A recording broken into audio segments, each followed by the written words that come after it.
News കാർഡിലേക്ക് സ്വാഗതം.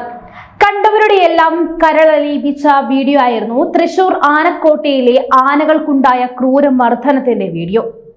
ഗുരുവായൂർ ദേവസ്വത്തിന് കീഴിലുള്ള പുനത്തൂർ കോട്ടയിൽ ആനകളെ മർദ്ദിക്കുന്ന ദൃശ്യം പുറത്തു വന്നതിന് പിന്നാലെ രൂക്ഷ പ്രതികരണവും കടുത്ത നടപടികളുമായി ഹൈക്കോടതി എത്തിയിരിക്കുകയാണ്.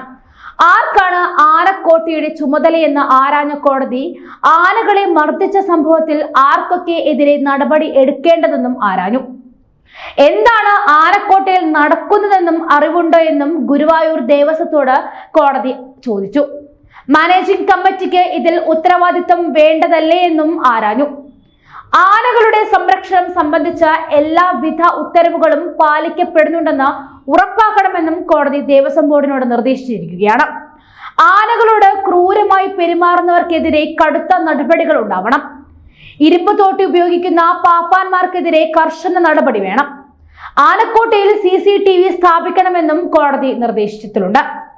പുനത്തൂർ കോട്ടയിലെ ഡെപ്യൂട്ടി അഡ്മിനിസ്ട്രേറ്റീവ് KS മായാദേവി ആനകൾക്ക് മർദ്ദനമേറ്റ സംഭവവും അതിന്മേൽ എന്തൊക്കെ നടപടികൾ സ്വീകരിച്ചു എന്നിവ അടക്കമുള്ള ചോദ്യം ചൊവ്വാഴ്ചക്കകം സത്യവാങ്മൂലം സമർപ്പിക്കാൻ ജസ്റ്റിസുമാരായ അനിൽ നരേന്ദ്രൻ, G ഗിരീഷ് എന്നിവരുടെ ബെഞ്ച് നിർദ്ദേശിച്ചിരിക്കുകയാണ്. സോഷ്യൽ മീഡിയ ഫോറസ്ട്രി വിഭാഗത്തിലെ റേഞ്ച് ഫോറസ്റ്റ് ഓഫീസറെ കേസിൽ കക്ഷി ചേർത്ത കോടതി ഇവരോടും ചൊവ്വാഴ്ചക്കകം സംഭവത്തെക്കുറിച്ച് റിപ്പോർട്ട് നൽകാൻ ആവശ്യപ്പെട്ടു.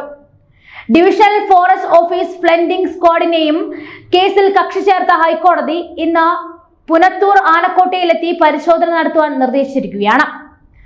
റിപ്പോർട്ടും കോടതിക്ക് നൽകണം. ഏഷ്യൻ എലിഫന്റ് സൊസൈറ്റി സ്ഥാപക സംഗീത അയ്യർ നൽകിയ ഹർജിയിലാണ് കോടതിയുടെ നടപടി.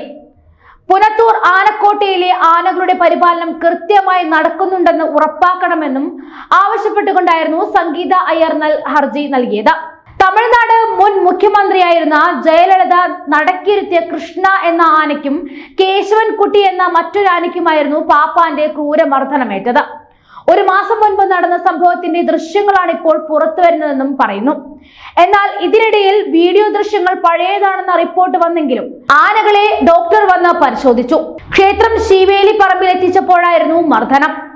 വടിക്കോൽ ഉപയോഗിച്ചുകൊണ്ട് തുടർച്ചയായി ശക്തമായി ആനയെ മർദ്ദിക്കുന്നതാണ് ദൃശ്യങ്ങളിൽ ഉള്ളത്.